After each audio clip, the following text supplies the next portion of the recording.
زما محترمو ډیر خلک په علما کرامو باندې دا الزام لګوي چې علما کرام حق نه بیانوي. علما کرام حق نه وایي. لکه څنګه چې د شیخ ادریس صاحب حفظه الله ورعاه دا مسله رااله، نو په دې کې ډیرو خلکو دا اعتراض کو چې علما کرام حق نه بیانوي. زما محترمو علما کرام حق بیانوي. په مخ د ځمکه باندې د قرآن عظیم الشان نه بل حق شته، د قرآن عظیم الشان نه بل حق کتاب نشته. په دې کې د ظلم خلاف خبره شته، په دې کې د حقوق العباد په باره کې خبره شته، د الله د حقونو په باره کې خبره شته، د ظلم په باره کې خبره شته، د جهاد په باره کې خبره شته، د دې ټولو سیزونو په باره کې په قرآن کې خبره شته. او قرآن د الله جل شانه یو حق کتاب دی.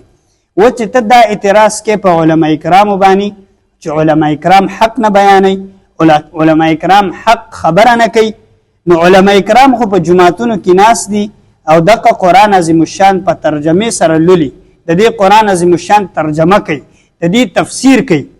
خو ما او ته چرته هم د قرآن ته نه کینو، دا قرآن ته ما او ته چرته ناس نه یو چې ما او ته د قرآن ته کینو، نو ما او ته به د علماو د خولې نه واورو چې آیا علما د حق خبره کوي او که نه.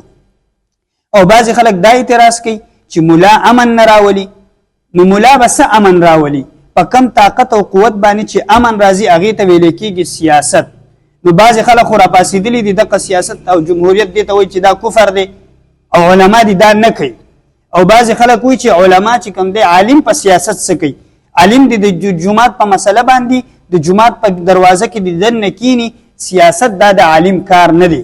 نو چې کله ته وایې چې سیاست دا د عالم کار نه دی، نو بیا ته د عالم نه د امن ګیله ولې کې چې ملا امن ولې نه راولي؟ ملا به اله امن راولي چې په کم طاقت او قوت سره امن راځي. دغه امن خو ته د ملا دپاره، دغه شیز خو ته د ملا دپاره ومنه که نه، دغه طاقت او قوت د ملا دپاره ومنه، بیا ګوره چې ملا امن راولي که نه.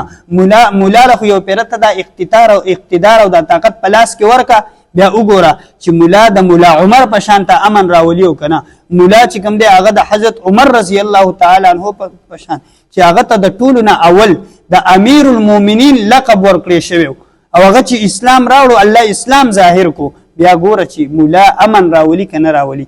نو په کم څیز چې امن راځي هغه ته د مولا دپاره نه مني، او کم ځای کې چې مولا حق بیانوي هلته ته مولا ته کینې نه او بیا اعتراض په مولا باندې کې چې مولا حق نه بیانوي.